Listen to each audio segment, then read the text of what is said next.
crazy mother. Bonjour et bienvenue dans l'univers de l'artistologie, le podcast qui part au cœur de l'humanité dans le but d'élargir notre vision de l'existence et d'observer l'impact de l'artiste dans le monde. Je suis Malou Moulis, artistologue et auteur du livre « Ma vie est un labo et la vôtre aussi » et je suis ravie de vous accueillir sur ce podcast. No, I'm not a writer. Okay. Coucou les amis, j'espère que vous allez bien, mais vraiment bien. Et j'ai même envie de vous dire, comment ça va ? Comme si, comme ça. Une chanson des années 80, me semble-t-il, qui me rappelle à quel point je n'ai plus 20 ans. Comment ça va? Comme ça. Tu les comprends bien à l'amour. Restez la nuit, restez toujours. J'espère surtout que vous profitez de vos proches depuis cette levée de confinement. Et pour ma part, j'ai ressenti le besoin de me retirer un petit temps des réseaux sociaux pendant quelques jours, en reprenant contact avec la nature qui m'avait fortement manqué. À présent, je repars sur les routes en direction de la Loire-Atlantique où je suis impatiente de rencontrer certains de mes lecteurs et de retrouver des personnes chères à mon cœur.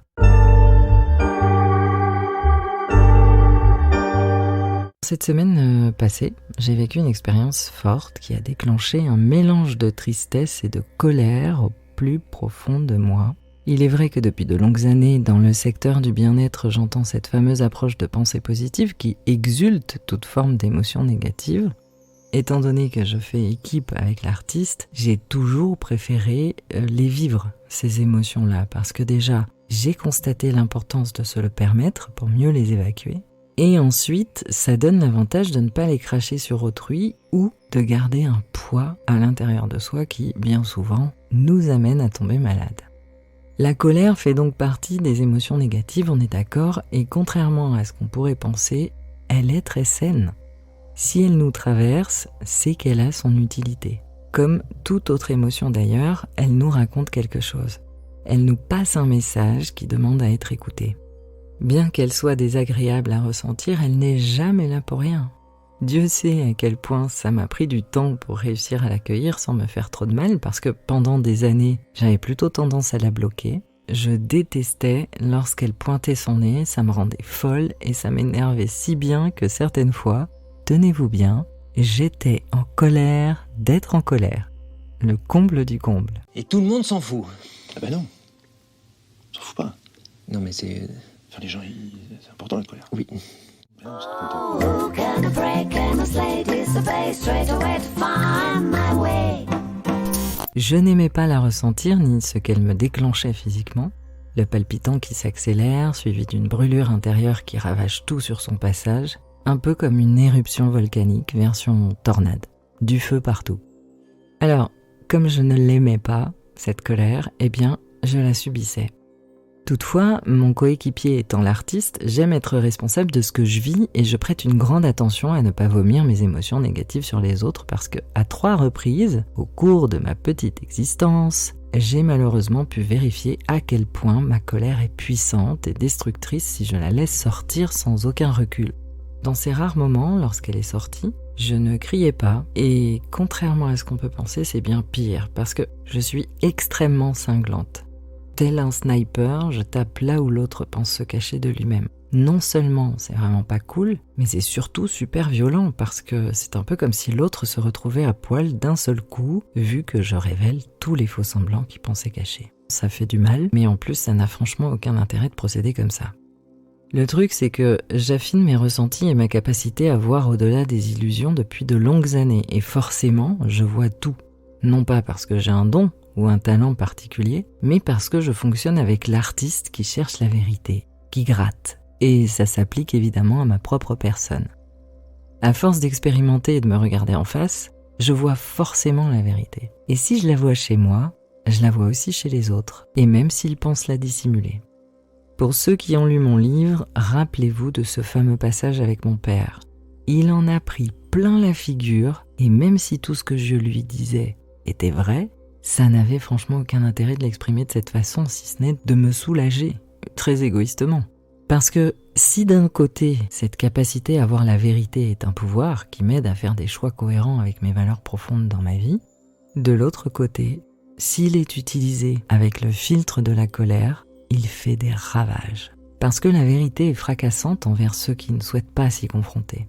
Je prête donc une grande attention quant à la gestion de la colère lorsqu'elle me traverse. Au fil du temps, j'ai constaté que cette émotion prenait deux formes bien distinctes. En premier lieu, il y a une sorte de colère propre à l'être que je suis. Au cours de mes expériences, j'ai appris à l'écouter pour mieux poser mes limites, par exemple. J'ai aussi appris à fermer ma gueule parce que ce n'est pas parce que je vois les mensonges ou les faux-semblants que je dois le dire. Si les gens préfèrent vivre leur existence avec un voile sur les yeux, ça les regarde. Tant qu'ils respectent autrui, moi ça me va. C'est leur expérience de vie après tout, et j'ai appris à maîtriser la petite sauveuse qui est en moi et à respecter le champ d'expérience de chacun. Je n'ai pas toujours géré comme ça. Comme je vois clair dans ce qui se trame au plus profond des gens, j'avais toujours tendance à vouloir les aider, même si personne ne me l'avait demandé. J'ai vite compris que ça ne servait à rien, que je perdais du temps et de l'énergie à donner des éléments à ceux qui ne désiraient tout simplement pas les entendre. C'était un peu comme si je donnais une paire de lunettes à quelqu'un qui ferme continuellement les yeux. Ça n'est franchement pas très efficace, donc j'ai arrêté. Aujourd'hui, j'observe, je vois et je me tais, tant que les comportements ou les propos n'atteignent ni ma liberté d'être, ni celle des autres. En revanche, si quelqu'un m'empêche d'être vrai, d'être moi-même, me rabaisse ou m'interprète à tout va, alors je recadre. S'il ne réajuste rien dans son comportement, c'est qu'il est peut-être temps de m'écarter de sa route et de poursuivre la mienne sans lui. Quand la colère se présente, notamment sur tout ce que je viens d'expliquer, ça s'attache à une notion individuelle qui touche deux parties de ma personne, soit l'ego, soit mon être profond. Concernant mon petit goupil d'ego, cela peut être lié à des blessures de l'enfance, par exemple, qui se réveillent et que je dois gérer au lieu de les recracher à tout va, ou cela peut être en rapport aux limites que j'ai posées et qui ont été dépassées. Concernant ma dimension plus profonde, c'est-à-dire mon être ou l'artiste, la colère se réveille dès lors où je ressens du rabaissement, du jugement ou une atteinte à ma liberté d'être, comme ce que j'expliquais quelques secondes auparavant. Plus nous expérimentons la vie, les relations, le monde et qui nous sommes, plus notre connaissance de soi s'affine et la connaissance de soi est très importante. C'est important parce que parfois, c'est complexe de discerner ce à quoi se rattache une émotion, tellement il y a de nuances et de subtilités en nous.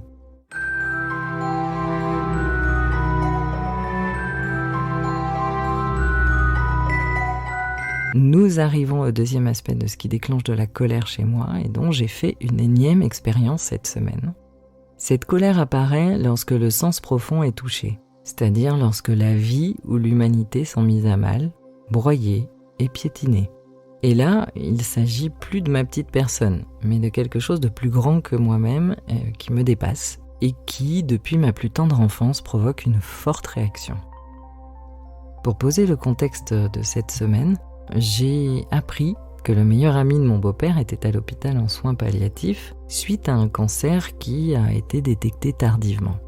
Depuis 10 ans, c'est un homme qui est toujours joyeux, pétillant, sociable et généreux. Et c'est quelqu'un que j'apprécie beaucoup parce qu'il est très humain.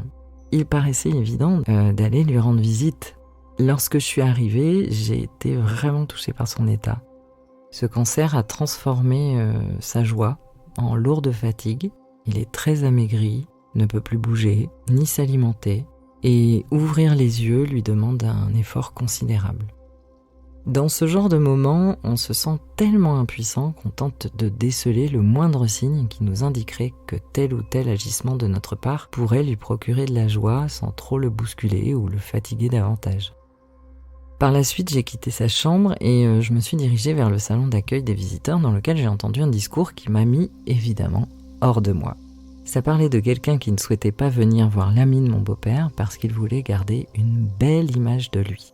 Alors, loin de moi l'idée de juger cette personne dont je ne connais ni l'histoire ni ce qu'elle traverse, mais mes tripes se sont tellement serrées parce que j'ai trouvé cette excuse absolument monstrueuse. Pourquoi ? Parce que j'entends ce genre de phrase depuis 45 ans et qu'elle démontre le fourvoiement dans lequel nous vivons. Parce que la vraie question à se poser, c'est qu'est-ce qui est le plus important ? Celui qui a des problèmes pour gérer les images que la vie lui renvoie, ou celui qui se trouve réellement confronté aux portes de la mort face à la solitude et à la souffrance. Et a priori, notre petit nombril répond très vite à cette question. Et ça, je ne peux plus le concevoir.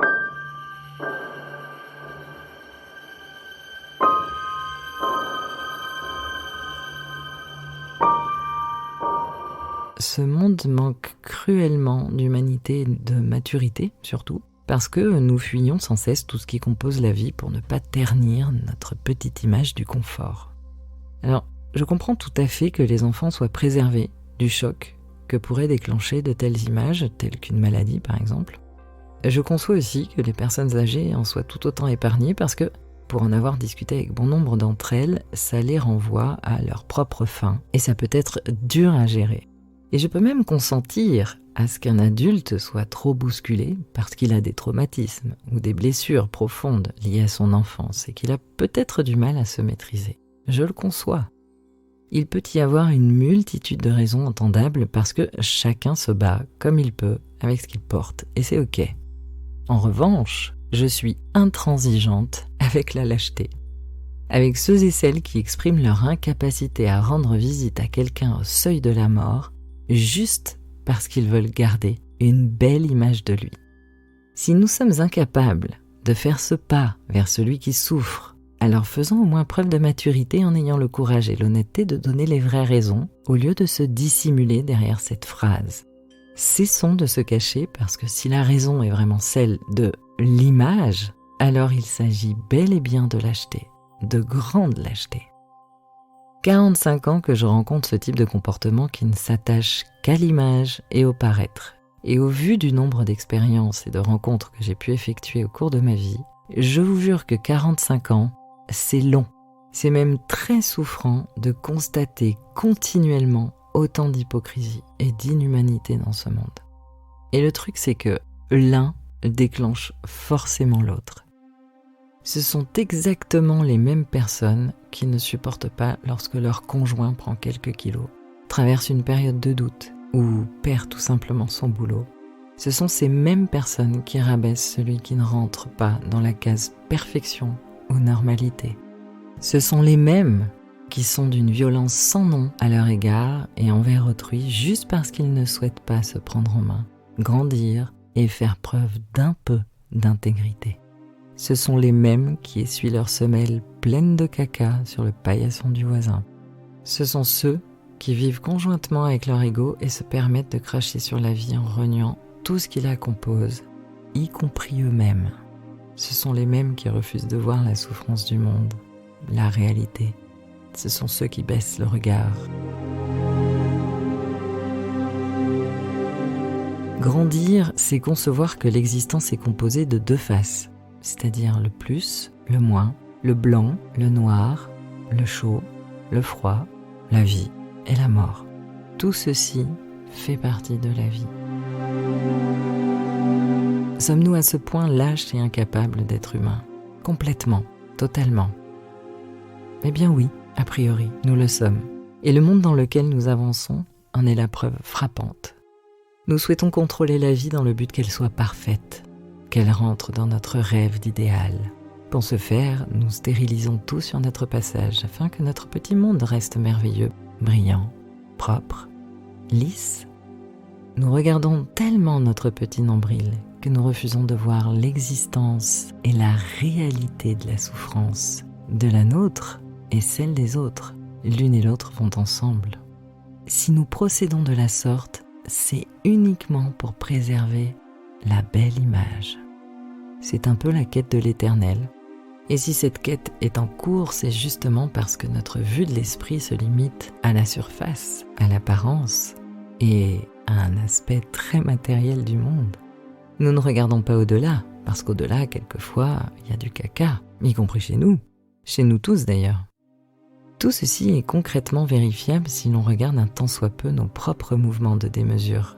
Ce besoin excessif de se fuir dans la superficialité et notre besoin intense d'acquisition révèlent notre grande soif de vouloir sans cesse combler nos vides existentiels. Nous donnons bien plus de crédit et d'importance aux beaux vêtements, aux belles situations sociales, aux jolis corps ou aux belles phrases, bien plus qu'au sens profond de l'humanité que nous sommes. Cela ne veut pas dire s'extraire de toutes ces belles choses en ayant une vie de misère. Cela signifie juste d'arrêter de se cacher derrière ses paravents en écartant l'essentiel, le vivant. Tout ce qui n'est pas suffisamment beau ou à notre goût est chimiquement modifié. L'alimentation, notre santé, la nature. En aucun cas nous prenons notre courage pour dépasser tout ça, pour regarder le fond et replacer notre humanité comme le joyau le plus crucial de l'existence. Tout ce que nous considérons comme trop à part est renié, jeté à la poubelle, y compris nous-mêmes. La différence, le handicap, la maladie, la mort, les émotions négatives. Bref, nous désirons vivre dans un monde idéal et absolu, dont le bonheur, la joie et la magie seraient permanents. Nous nous cachons et stérilisons tout ce qui constitue la vie. Nous la tuons juste parce que nous sommes incapables de nous confronter à ce qui la compose, le bon et le mauvais.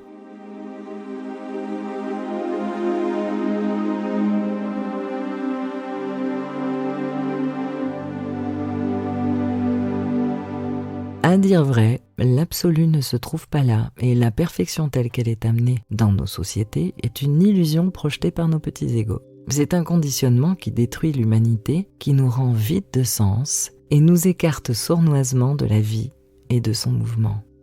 La véritable perfection, ce n'est pas ça, c'est l'harmonie et la justesse qui se situent bien au-delà de notre étroite vision des choses.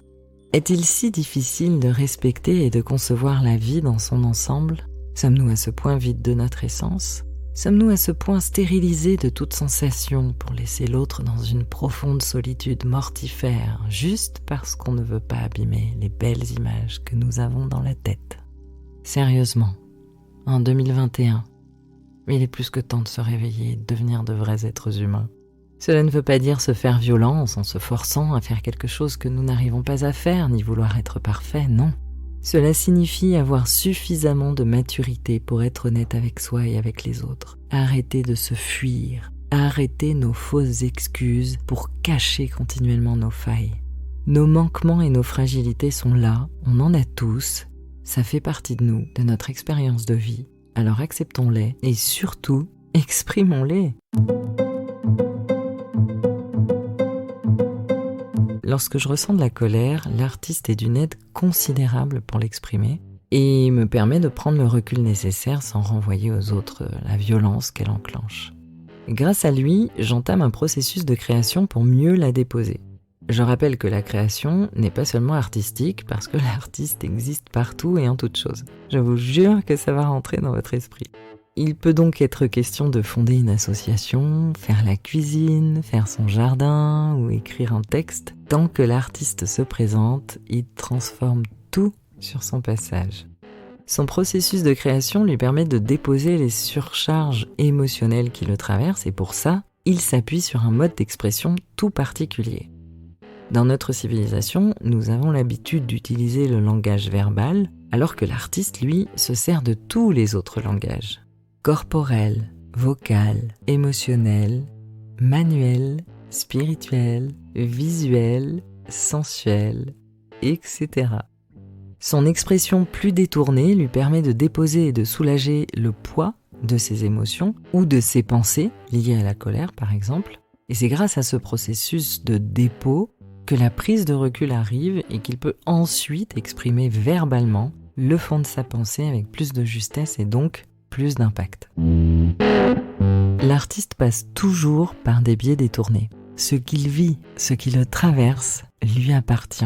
Alors il utilise ce processus pour déposer, exprimer différemment et sans s'écarter de la vie ou de l'humanité. C'est essentiel pour lui, la richesse de la vie le nourrit, sinon il s'éteindrait à tout jamais.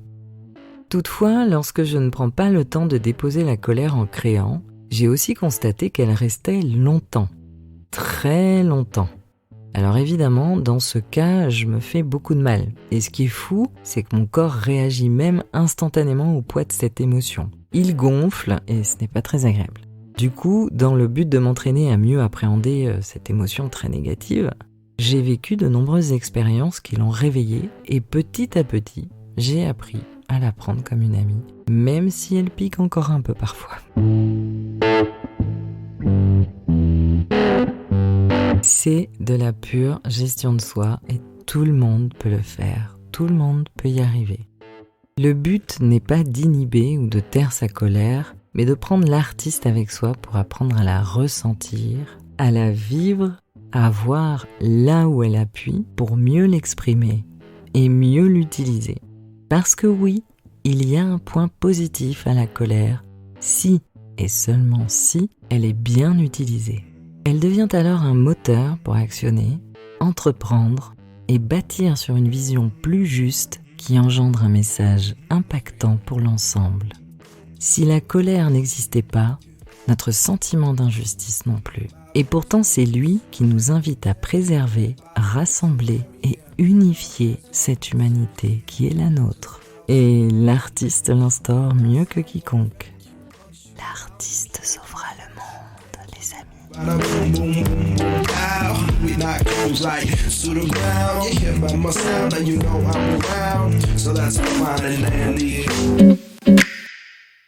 Sur ces derniers mots, je vous dis à la semaine prochaine. Pour ne rien manquer des épisodes suivants, abonnez-vous à la plateforme de votre choix. Vous pouvez également laisser un avis et partager ce podcast. Et si vous souhaitez soutenir cette chaîne, vous pouvez également faire un don. Pour accéder aux masterclass ou tout simplement me contacter, vous trouverez les liens dans le descriptif sous ce podcast. Tous les services que je propose sont référencés sur mon site, lecomptoirdelartistologie.com. Quant à mon livre, il est accessible chez votre libraire préféré ou sur Amazon. Si vous préférez partir dans cette aventure immersive avec vos oreilles, sachez que l'audiobook est disponible. Je l'ai confectionné avec ma voix et tout mon amour. En attendant le prochain épisode, prenez soin de vous. Je vous souhaite une agréable semaine et je vous embrasse.